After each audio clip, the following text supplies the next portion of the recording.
Au nom du Père qui, Papa Kisoke Lukelo, du Fils dit Papa Dialungana Kangani, et du Saint-Esprit dit sa divinité Tata Kimbangu Kuntima Kangani, l'homme 3K. 3K, donc son territoire de prédilection pour lequel il a décidé de venir sur Terre. Et aujourd'hui, on est le 3 septembre. Le 3 septembre 2018. Vous savez, la date du 3 septembre, c'est une date très très spéciale. Pour ceux qui étaient dans le petit déjeuner de ce matin, dans le cadre de cet outil de communication dans l'organe qu'on appelle le Mediaki, Mediaki Mongis, donc le multimédia Tata Kimbangu, média comme messager pour une évangélisation divinement inspirée des activités Tata Kimbangu, donc du Kimongisme. Cette nouvelle civilisation qui s'est matérialisée sur la Terre depuis le 6 avril 1921.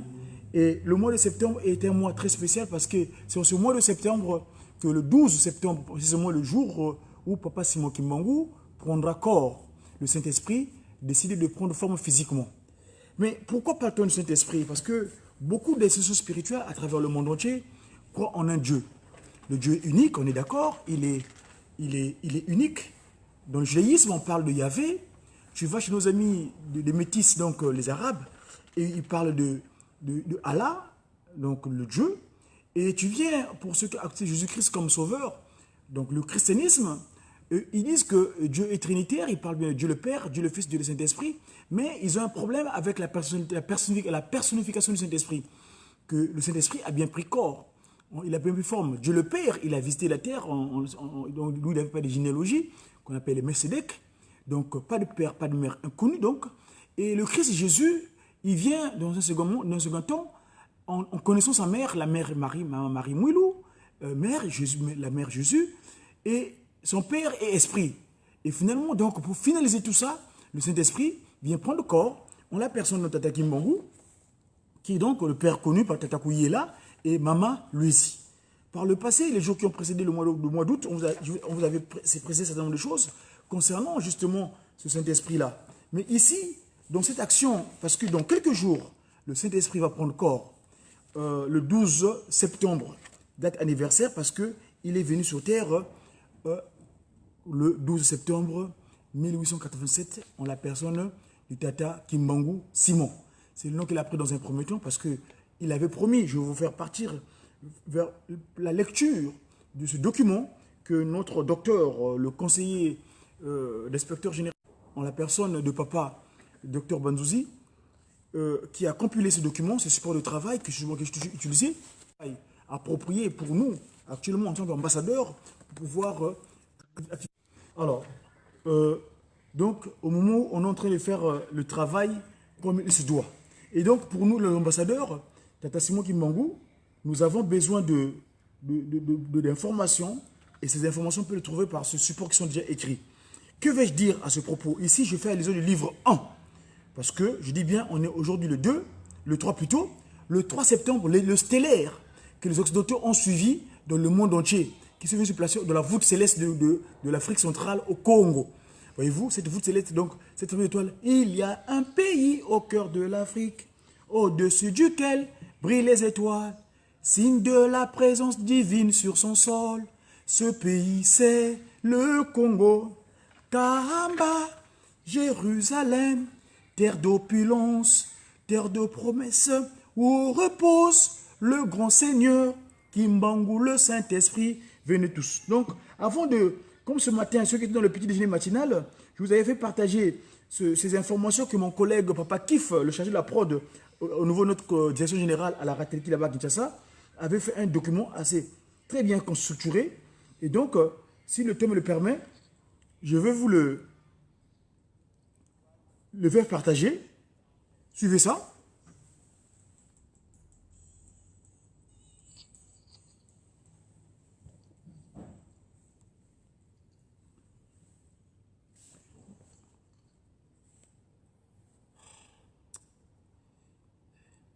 Écoutez un instant, je vais pouvoir interrompre la communication de mon collègue guitariste qui me prend l'espace. Je vais pouvoir interrompre cela.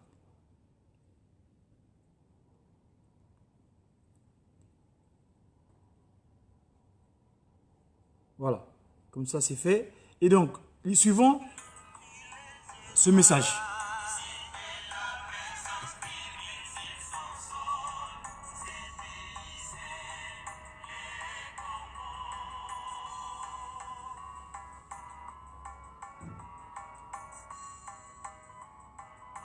Le 3 septembre 1910, apparut dans les cieux du Bas-Congo une très lumineuse constellation d'étoiles avec la même structure astrale que celle dite de Berger, observée et suivie par les mages lors de la naissance de Jésus-Christ à Bethléem.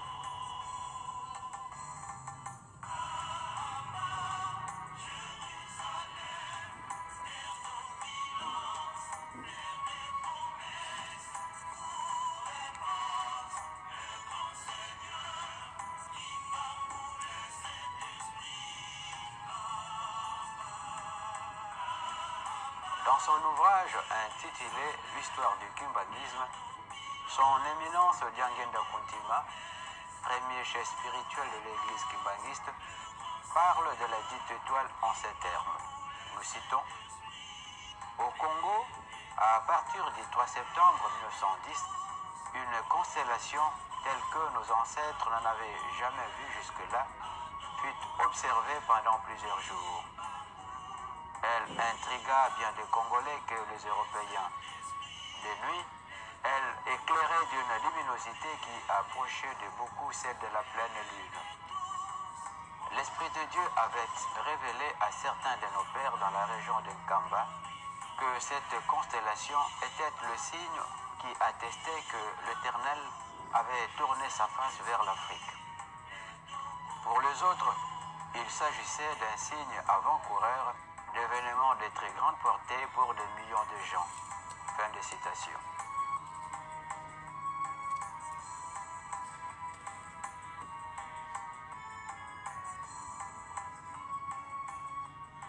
Informons que cette étoile de Berger ou comète de Halley a une rotation cosmique de 70 ans autour de la Terre. Au terme de cette période, il s'est produit des changements radicaux dans le monde. En 1910, lorsque apparut dans toute sa splendeur sur le ciel de Bas-Congo cette constellation extrêmement brillante, une grande agitation secoua naturellement les astrologues et autres initiés occidentaux de tous ordres. Ceux qui se trouvaient dans les différents observatoires, c'est-à-dire les stations missionnaires au Congo, en furent bouleversés. Cette fois, ils étaient convaincus d'une chose. Cet astre étrange leur avait été envoyé comme signe avant-coureur de la présence effective de la personne faisant l'objet de leurs recherches. Désireux de connaître avec précision le lieu de naissance de ces ministres célestes, les missionnaires chrétiens européens utilisèrent d'innombrables méthodes et pratiques, dont la voyance.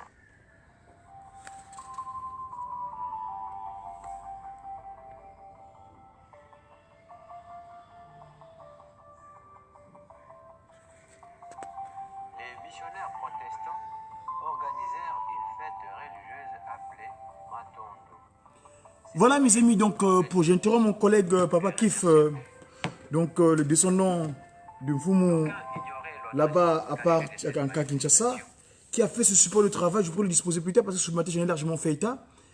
Je vais ici vous dire quelques explications, quelques propos que je partage avec mon docteur Banzouzi qui a complété ce document concernant la personnification du Saint-Esprit. Qu'est-ce qu'on dit du Saint-Esprit? Vous savez, sa divinité Tata Kimbangu Kiangani, actuellement en Kamba, le patron de la 4e génération, Dieu le Saint-Esprit, n'arrête pas de nous demander, nous les guitaristes, un cantique, un chant, un message politique, un discours politique, parce que nous, on parle ici, dans le cadre, on parle de politique, là, hein, l'art de gouverner la cité. On veut parler de la population, on veut parler au peuple. Donc, ce n'est pas la politique des hypocrites, des formations, Rose-Croix, Maïkari, non. Les politiques de Tata Kimbangu, ceux qui travaillent dans le cadre gouvernemental de Tata Kimbangu. Parce que Papa Kisoki le disait, Papa Delungana disait, Papa Diangenda disait, la crainte de Tata Kimbangu est le commencement de la sagesse. Et Papa Kisoki, qui est mon père, que je sers en esprit en vérité, était politique. Donc nous voulons continuer cette œuvre-là qui nous a légué. Que voulais-je dire? Ce cantique dit quoi? Il dit quoi? La puissance. La puissance. La puissance. La puissance de Dieu le Père, Dieu le Fils, Dieu le Saint-Esprit veut se manifester sur la terre. Tant pis pour celui qui ne croit pas. Tant pis pour celui qui ne croit pas. Mais nous croyons fermement au symbolique de Nicée, c'est-à-dire ce concile qu'il y a eu concernant le scellement que Dieu le Père, Dieu le Fils et l'Esprit existent bel et bien. Et aujourd'hui, nous le savons, leur nomenclature, leur désignation. Comment il s'appelle? Dieu le Père, 12 février 1914. Dieu le Fils, le Seigneur Jésus-Christ est revenu sur terre, 25 mai 1916. Et finalement, pour la continuité ministérielle, il dit, c'est mettre le droit au cœur, Kuntima Diangenda. Voilà. Aujourd'hui, donc, nous, dans le cadre de cette activité du kimbanguisme, donc, en tant que disciple du Tata Kimbangu de la communication, au nom du Père, du Fils et du Saint-Esprit. Ceci est un testament qui relate le passage du Saint-Esprit sur terre, conformément à la promesse que notre Seigneur Jésus-Christ avait faite à ses apôtres. Et moi, dit Jésus-Christ, et moi, je prierai le Père, il vous donnera un autre consolateur, afin qu'il demeure éternellement avec vous. L'Esprit de vérité que le monde ne peut recevoir parce qu'il ne le voit point et ne le connaît pas. Mais vous le connaissez car il demeure avec vous et il sera en vous. Voilà tel que ce que dit mon collègue Jean dans le livre chapitre 14 du 16e au 17e. Ceci est l'histoire du kimbanguisme. Doctrine qui parle de la vie et de l'enseignement du Saint-Esprit conformément à la promesse de notre Seigneur Jésus-Christ avait faite à ses apôtres. Que la promesse du Seigneur Jésus-Christ avait faite à ses apôtres. Celui qui ne m'aime pas ne garde point mes paroles. Et la parole que vous entendez n'est pas de moi, mais du Père qui m'a envoyé. Je vous ai dit ces choses pendant que je demeure avec vous. Mais le consolateur, donc le Saint-Esprit, que le Père enverra en mon nom, vous enseignera toutes choses et vous rappellera tout ce que je vous ai dit. Toujours mon collègue Jean, 14, 24, 26. Ce livre parle du témoignage, donc ce support-là que je parle ici, que mon collègue, mon grand-père, mon père, comme il dirait dans l'institution, le chargé le conseiller, donc l'inspecteur au CNST qui manque ici en France, Dr Banzouzi, a compilé. Conformément donc, ce livre donc parle du Tata Kimbangu, qui est le Saint-Esprit donc, conformément à la promesse de Jésus-Christ, à ses apôtres. Quand sera venu le consolateur, que je vous enverrai de la part du Père, l'Esprit de vérité, vient du Père, il rendra témoignage de moi. L'œuvre qu'accomplit le Saint-Esprit sur terre, conformément à la promesse de notre Seigneur Jésus-Christ, avait fait sa apôtre. Cependant, je vous dis la vérité. Ça, c'est Jésus-Christ qui parle, en fait. Qui parle pourquoi pas c'est moi qui manque ou doit venir. Il vous est avantageux que je m'en aille. Car si je ne m'en vais pas, eh bien, le consolateur ne viendra pas vers vous. Mais si je m'en vais, eh bien, je vous l'enverrai. Et quand il sera venu, il convaincra le monde en ce qui concerne le péché, la justice, s'il vous plaît, rendre l'ordre juste, la justice et le jugement. En ce qui concerne le péché, parce qu'il ne croit pas en moi. Ça, c'est Jésus-Christ, parce que je dis qu'entre-temps, notre Seigneur Jésus-Christ était victime de la démocratie. hein, démocratie, parce que c'est le qualificatif, la deuxième fois, peut-être qu'il manque donc Papa Kuntima Diangenda, lors de ces périodes de 5 mois, il avait interpellé mon collègue de la communication, mon grand frère, Tata Kalonzo Katalai, il disait, mais mon jeune papa, tout qui parlait de système démocratique et la dictature, qu'est-ce que vous pensez de la démocratie? Et là, il expliqua que ce terme-là n'est pas approprié pour nous. Donc la démocratie, Jésus-Christ, le Nazarien, était victime de la démocratie. Parce que le Nazarien, il est jugé, le Ponce Pilate, Hérode, il fait un jugement, il demande, il fait un référendum, et entend les Sadducéens, les scribes, ceux qui complotaient contre le Fils de Dieu, donc enfin, la deuxième entité en Dieu, Jésus-Christ, ils ont fait ce qu'on appelle une campagne électorale dans la population pour corrompre, pour dire les âneries, pour dire ce qui est inapproprié. Et ben voilà, le Seigneur Jésus-Christ, victime de la démocratie, du référendum majoritaire, parce qu'ils disent vote par la majorité. Et bien la majorité ce jour-là s'est prononcée pour la libération de Barabbas. Voyez-vous, une fois de plus, comme je disais tantôt que ici, ces pratiques-là ne sont pas appropriées pour nous en Afrique. Nous, l'ordre viendra d'un Kamba, Tataki Mangu Kiangani décidera parce que notre premier politique, qui est donc Tataki Solokele, avait bien dit, quand j'irai m'asseoir sur mon siège long d'un Kamba, tout le monde viendra recevoir les lois auprès de moi qui Solokele. Et Lukelo Charles, évidemment, le fort. Et il précisera aussi que, vous savez que moi, je donne la précision, la Belgique qui me doit. C'est quoi la Belgique? Pourquoi la Belgique le doit? Vous savez que la Belgique, c'est ce qu'on appelle la coalition internationale. J'étais dans mes recherches, j'ai rencontré un certain monsieur en Belgique qui m'avait expliqué que la Belgique, en fait, c'est une entente cordiale entre la France, l'Angleterre, l'Allemagne. Donc, toutes ces Illuminati, là, toutes ces pratiques occultes, tous ces hommes, comme Papa Diangenda, Papa Simon Guimond les avait qualifiés en 1921, le peuple du monde des ténèbres qui sont venus nous coloniser en utilisant nos colonisateurs. Donc, les Nkadiam Pemba, voilà. Ici, donc, la Belgique, Papa Kisolokele dit me doit. Je continue donc ma lecture. Ce livre parle, enfin, ce document parle des révélations et des événements qui apparaîtront sur Terre en cette 4e et dernière génération, annoncée par Tata Kimbangu Kuntima Kiangani, le Saint-Esprit, conformément à la promesse que notre Seigneur Jésus-Christ fait à ses apôtres. Bien. Là-dedans, je vais en passer. Et ici, depuis, en parlant tout à l'heure, je vous ai parlé de l'étoile. Aujourd'hui, on est le 3 septembre. Nous, on a la chance extraordinaire, aussi les suites à Kimbangu, d'avoir l'exclusivité du secret divin, le secret des 3 glorieux. Donc, Papa Kisolokele, Papa Dialungana, Papa Diangenda Kuntima.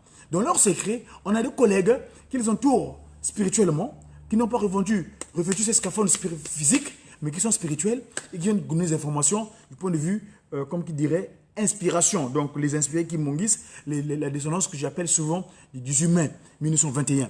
Parce que vous savez que le 18 mai, c'est la date officielle retenue comme étant la date des premiers inspirés, Tataguimon, en l'occurrence, Papa Yohan Mukoko. Alors, nos collègues nous sont venus donner une information qui parle de Nzambi wasonga lembotete yeti songante momunza. Bena kontesa mputu bawi dibi mangu bimoneke na munti ya Kongo. Bena lovu dientie lwa kini kwe yungana. Lwenda la yuvula mukongo. Lwenda la yuvula mukongo. Nzambi wasonga lembotete yeti songante momunza. Bena kontesa mputu bawi dibi mangu bimoneke na munti ya Kongo. Bena lovu dientie lwa kini kwe yungana. Que dit ce message politique? Que dit ce discours politique? Papa Dieu, qu'on appelle Dieu, moi je l'appelle Tata Kisolokele, l'esprit de vérité, a montré cette étoile, mais nous, sur la voûte céleste du Congo, mais nous, les propriétaires du terroir, nous qui avons choisi de venir naître sur terre, dans ce territoire, parce que c'est un choix que nous faisons. Il y en a qui choisissent d'aller naître en Occident, d'autres en Afrique. Mais nous, on a décidé de demander à Papa Kisolokele, de nous placer dans le territoire Congo, notre terroir de prédilection, lequel on va prendre le contrôle d'ici là, évidemment, dans le cadre de 3 pays de SP. Qu'est-ce qui se passe? Le chant dit qu'il a montré, sur la voûte céleste de Congo, le 3 septembre 1910, quand il promet à son collègue, parce que Tata Kimbangu promet à son collègue Tata Kupenda, que Ndoyi Joseph Kupenda, que moi, Kimbangu, je veux naître de nouveau en 1918. Et là, les 8 ans avant, le toile est placé dans la voûte céleste de Nkamba. Et vous savez comment le Christ Jésus sollicite Tata Kimbangu en lui disant, écoute, l'instant est venu pour que tu commences à dire ma vérité. Ceux qui sont venus en mon nom, donc toutes ces sociétés secrètes qui sont utilisées dans le catholicisme, dans le protestantisme, en venant faire parler d'une manière hypocrite de moi, toi Kimbangu, je t'ai choisi. Kimbangu na poni yo o batela bapate nangai. Mes collègues du groupe théâtral Kimbangu se sont bien placés pour vous fredonner cela. On aura l'occasion de vous parler. Donc, Tata Kimbangu, le toile se matérialise dans la voûte céleste de Congo. Depuis le commencement, il existe un Dieu vivant, unique et réparti en 3. Créateur de l'univers et tout ce qu'il contient. Il se répartit en 3 tout simplement parce que il sait que le chef des anges, qu'on appelle l'ange de lumière, Lucifer, va se positionner. Et pour le confondre, Papa Kisolokele, Papa de Lungana, Papa de Ngenda Kuntima, dans leur entente cordiale, il dit, on va se clater un peu en toi, on va voir ce monsieur-là, ce qui va se passer. Effectivement, leur disposition va confondre Shaitan. Shaitan se positionne. J'insiste là-dessus parce que cet état de fait a créé la désolation en août 2001 au sein de l'institution de Tata Kimbangu, qu'on appelle communément dite église. Mais moi, le terme est dérange. Moi, j'appelle ça l'institution spirituelle. Parce que ce n'est pas une église, ça. C'est une civilisation. C'est une nouvelle manière de vie sur terre. On ne peut pas confondre un qualificatif avec ce qu'on appelle l'église catholique, l'église je ne sais pas quoi. Bref, ça n'a rien à voir. Alors là, je me porte à faux en disant que Tata Kimbangu, le 6 avril 1921 d'ailleurs, quand d'aucuns disent Papa Kuntima Diangenda est le premier chef spirituel de l'église. Heureusement, bon, là c'est l'église, mais moi je parle ici du kimbanguisme, hein, parce que depuis que sa divinité est revenue, Papa Kuntima Diangenda est revenu de nouveau en la personne de Tata Simon Kimbangu Kiangani, le 16 août 2001, eh ben, c'est Amatadi Mayo, avec son conseiller direct, Tata Nwengisi, le Koufi, et Tata Mwanda Vella, je dis que celui qui se révélait dans le bien, Papa qui se lokele, c'est le qualificatif, lui, c'est le qui se lokele dans le bien. Parce qu'il y a des qui se lokele dans le mal. Hein? Donc, Mouta Bitoufou, il dit, Papa Kimbangu, l'interpella, Mouta Mouta, oui, ça fait autre chose, ça c'est là quoi, bana, Milan qui aussi du kimbanguisme. Ce n'est plus le iste, mais le isme. Kimbanguisme et non kimbanguiste. Parce que iste, c'est S, c'est micro-société. Mais nous voulons le isme, la civilisation. Donc, on vit Tata Kimbangu 24 heures sur 24. On ne vit pas le Tata Kimbangu seulement le dimanche. Et dans la semaine, vous avez encore beaucoup de tout. Vous vous comportez inappropriément. Non. 24 heures sur 24, nous vivons Tata Kimbangu. C'est ça la nouvelle civilisation. Alors, donc, Dieu unique, mais hiérarchisé, ce qui se présente en 3 êtres célestes. La première personnalité divine en Dieu est le Père, donc Tata Kisolokele, 12 février 1914. La deuxième personnalité divine en Dieu est Tata Dialungana Kiangani, 25 mai 1916. Et la troisième personnalité en Dieu, eh ben, là, c'est ce qu'on appelle la multiposition, parce que c'est ça qui confond Shaitan. Shaitan, son malheur à lui dans les cieux. Quand il a voulu se positionner, il n'a pas eu la chance de voir comment il était disposé le Saint-Esprit. Comme qui dirait, pêche contre le Père, tu seras pardonné. Pêche contre le Christ, tu seras pardonné. Mais le Saint-Esprit, parce que c'est ça qui a précipité Shaitan sur terre. On l'a déplumé. Maman Mikala, on a donné l'ordre à Maman Mikala de la Michael. Donc, allez, mettez-moi le hors de télénuire. Voilà ce qui s'était passé là-bas dans les cieux. Le temps est imparti, mes amis. Ici, les quelques minutes que je vous ai pris pour ce déjeuner plutôt, de ce 3 septembre, un jour spécial, un jour extraordinaire concernant le Saint-Esprit qui est bel et bien un homme. Il s'est fait homme et il s'appelle Tata Kuntima Kimbangu Kiangani. Voilà, ici, sa forme actuelle en Kamba, Nouvelle-Jérusalem, l'esprit de vérité. Le temps m'est imparti, c'est le moment pour moi de repartir dans l'occupation pécuniaire. J'aurai la chance peut-être de vous retrouver très prochainement en vous expliquant ce que Tata Kimbangu est dans notre temps. Avant de finir, vous savez que, outre l'aspect spirituel, Tata Kimbangu nous a donné un outil scientifique pour développer l'Afrique. Cet outil, ce qu'il dira à mon grand frère, parce que quand il venait en Europe, il était toujours avec moi, il m'a légué pas mal d'occuper des choses, il dira « Ntalu zazole mwene » Intalu, le vangila, biabio, le vidimfunu, mu activité matérielle. Donc, c'est le mandombe. Mandombe, c'est-à-dire, prend le demandeur. Ici, nous avons cet outil de développement qui est la science mandombe. Hein, ici, j'essaie d'expliquer un petit peu pour ceux qui veulent me contacter. Vous voyez sur les réseaux sociaux, tous mes numéros sont disponibles. Vous allez sur mon compte Godi Dia Congo. Donc, Godi qui veut simplement dire Wena Kubatele. Go, va, dit, leur dire. C'est le mélange de double culture parce que mon père, Tata Kimbangu, a eu l'enseignement chez les BMS, donc les British. Et moi, je suis revenu sur terre dans le territoire dit Congo français le 9 mars 1972 en prenant le relais de cette action de 3P, 2SP concernant l'instauration de ce territoire comme étant les pieds, le commencement de toute chose. Et aujourd'hui, j'ai la chance de vous faire partager que c'est l'anniversaire de mon incarnation. Vous savez que le 23 août, je me suis marié en Kaba, Nouvelle-Jérusalem, avec mon épouse, maman Anaël Mouilou, née Miigo, donc la décision. Et finalement, après cela, papa Kisolokele a eu miséricorde pour nous. Kakia Wanga Mouilou nous a envoyé un ange. Cet ange-là, c'est mon incarnation. Il est né donc aujourd'hui, son anniversaire. Il est né le 3 septembre 2015 à Kinshasa. Donc, il s'appelle Diakongo. Et Tata Kimbangu, celui qui révèle les choses, il complétera le post-nom en disant il s'appelle Diakongo Nzotovuidi. Et Nzotovuidi, et son prénom, c'est Anaël Di.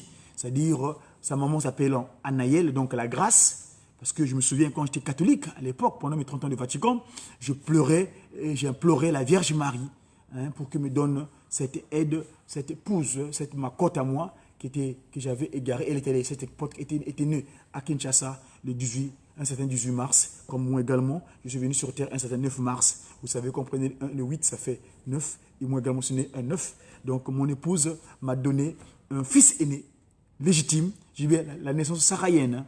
Parce que je vous dis aussi que j'ai une naissance agarienne.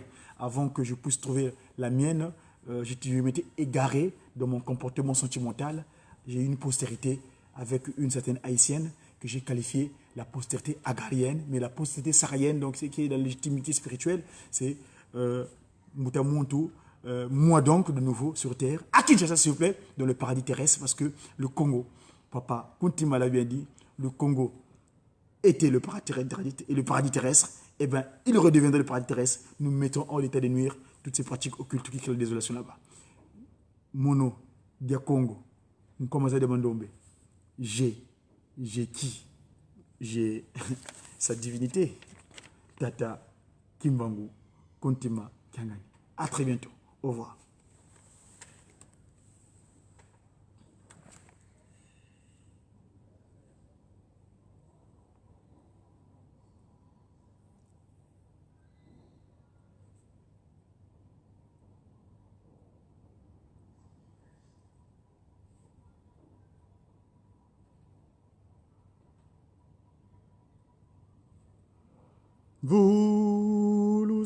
Donc, l'anniversaire à mon fils, hein, à moi-même d'ailleurs, parce que lui, c'est moi. Hein. Je suis de nouveau donc. Le 3 septembre, cette fameuse date de l'étoile, de la voûte céleste, de Nkamba, Nouvelle-Jérusalem. À très bientôt, mes amis. Je vous aime bien. Voilà. Ça, c'est notre testament.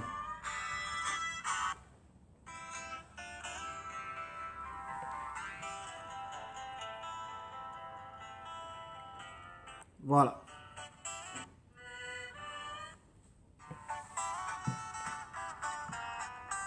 un déjeuner pour vous, petit déjeuner pour vous. Merci, à très bientôt. Une fois de plus. Merci de me supporter.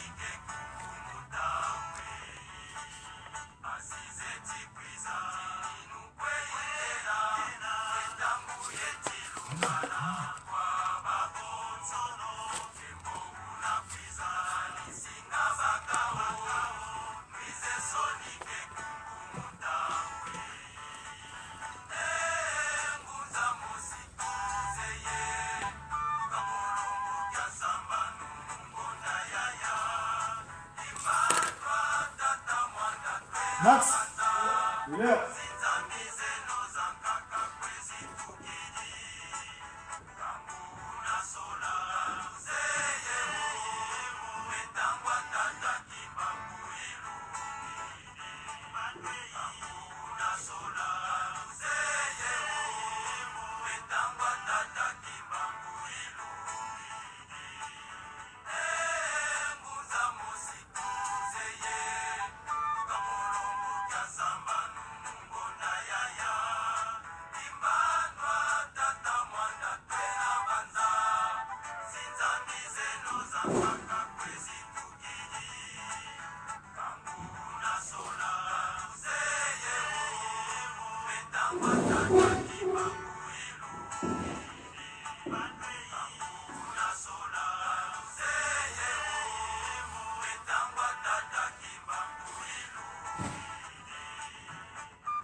Suka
Suka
Tata de lunga na kengani.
Voilà mes amis, je crois que pour cet après-midi on arrête là.